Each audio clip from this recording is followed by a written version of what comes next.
So we are working on getting the car back together and getting the hood patched. I patched the hood this past week.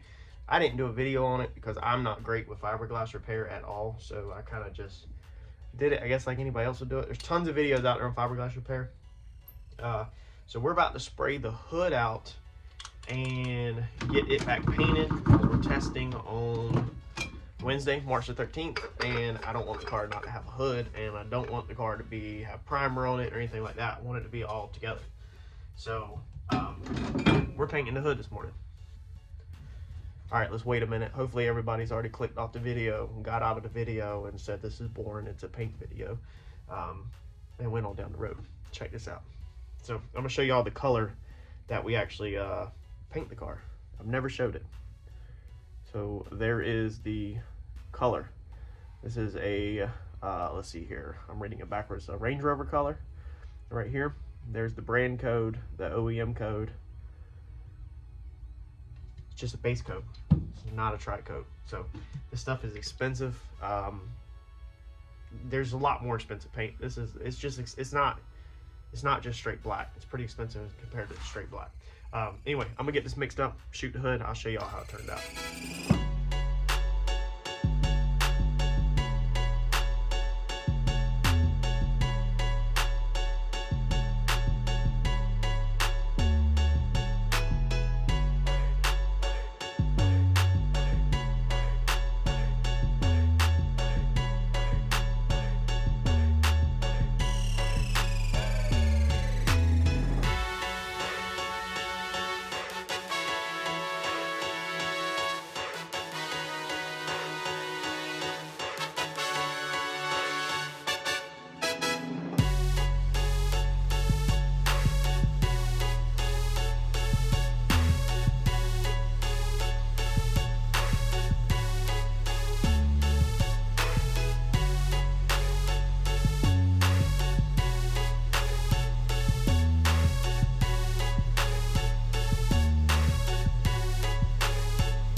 Alright, so we're going to mix up our clear, and if you're not watching the painting videos like on this channel, the other videos, I don't know what you're here for, because painting is where it's at. This is what makes the stuff look good.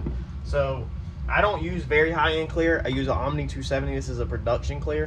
It's still like $180 for a gallon, but for instance, the stuff that we shot on Randy's car, depending on where you buy it at, you can pay around $1,000 a gallon for the stuff that's on that Red Fox. So we're gonna mix this up. This mixes 4 to 1 to 1, meaning 4 parts clear, 1 part hardener, 1 part reducer. I'm also gonna cut it with my can of black. So I pretty much emptied that can. We're gonna pour it in here so that I have a little bit of my black base coat in my clear, basically make a tinted clear. It's gonna give it a little bit more depth and a little bit more richness to the color.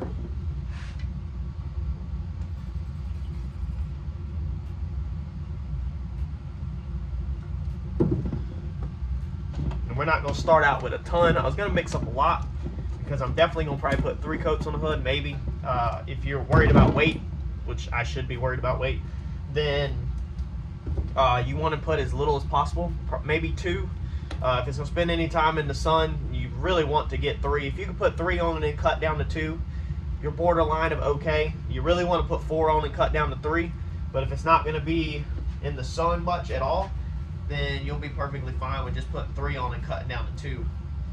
We'll see whatever it looks like. If it looks good on 3 for me, 3 coats, if it looks good, I'm gonna rock and roll. If I still got some trash or imperfections that need to basically be buried, then we'll put 4 on and we'll cut it down to 3.5, because I think I'm gonna only do a light wet sand and buff. It really just depends on what it looks like when it comes out of the backside of the, the job.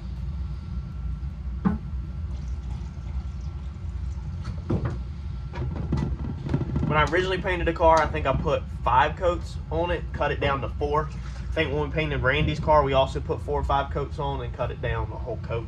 Normally, if you're doing a good wet sand and buff, you're going to cut a whole coat of clear off.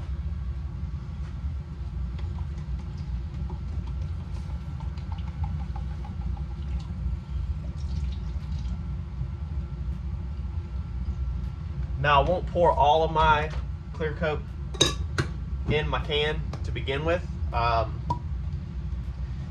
because I only want to do tinted clear on like the first coat or so. I don't really want my last coat to be tinted, because then when we start wet sanding and buffing it, probably not, but you could get splotchiness where you took off more in one area than not, and then that takes the tinted clear off. So we just want to do like our first coat that's tinted, and then all of our coats from there will just be straight clear.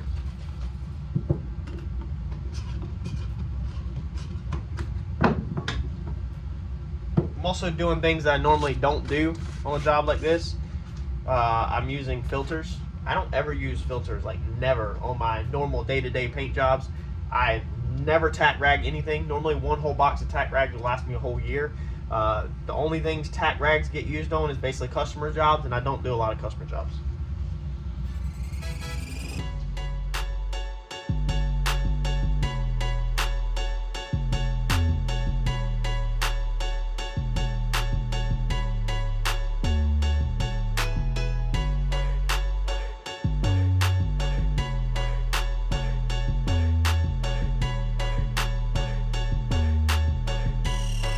Alright, so if you notice that I paused, walked away, and then come back, I went and got fisheye remover, because as you can tell, we have a major issue. It's only on this side of the hood, in the repair area. It was extremely bad right here. As soon as I hit this right here, I seen it was extremely bad, and I stopped, meaning that somewhere along this repair process, something that I wiped on this or did on this had some grease or oils in it, and contaminated this half of the hood to repair, because I don't have it in this side. I have a lot of trash. I'm also using a torpedo heater literally like 4 or 5 feet away from the door outside to keep the temp way up in here so it's hot. And I think sometimes that dries the filters out and lets particles go and they get all in the paint. I don't really care about the trash because I'm gonna cut and buff it anyway. And normally on flip jobs I don't care about trash, but traditionally I have it very dirty, as you can see, paint booth. But this is definitely, this sucks. Sucks. Always my luck. But what we're gonna do is we're gonna let this thing flash off for 8 minutes. That coat had fisheye remover in it. We're gonna go put more fisheye remover in the next coat, and then we're gonna pound on it again, and hopefully we can bury this. Hopefully by the time we get to 4 coats, we will be completely buried and all the fisheyes will be gone, and then we can cut and buff this thing tomorrow. All right, after the second coat, you can see that it is getting better. It's definitely still there, but I'm basically just trying to bury it to save the job. I don't really want to sand this thing with 320 and repaint it. I'd rather just go ahead and pound on a bunch of clear coat, and then come back and wet sand and buff it. That way it can be done. But you can still see that it's definitely in there. We'll see what it looks like on 4 coats. This is only 2. Another thing is that it wasn't all over the hood. I'm starting to get some right here, so I'm about to go check my filters and stuff on my paint gun. But I am using fisheye remover across the whole entire job.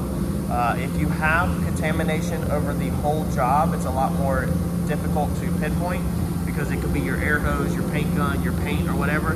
But the fact that I only had it on the half that I did body work leads me to believe that it's something that got on at some point. But if we look over here, if we zoom in over here, we can see that I think I'm starting to get it over there, unless that's trash. Let's look. Yeah, it's starting to pop all over here too. So now I'm not 100% sure where it's coming from. If it's maybe the hood itself. There's so much quick wax on this hood that it could be, now that it's loosening it up, it could be coming to the surface, and the quick wax from the racetrack could be really doing a number on this thing. But I don't really know. I didn't wipe it down with wax and grease remover. You should wipe it down with wax and grease remover. I didn't. Often I don't. That might have saved my butt. Who knows? But we're just going to keep pounding it on and see what we get. This is what our third coat looks like, our heavy third coat. So you can see that there's definitely still flaws all in it. It is starting to bury though. All of this area right here can definitely be cut and buffed out 100%. I got some buildup right here. You can see in the reflection where I pounded it on so heavy it's settled there, so we would need to recut that flat. But I want to preserve my color is my biggest thing. Like I said, that color was expensive. I don't want to go buy more color.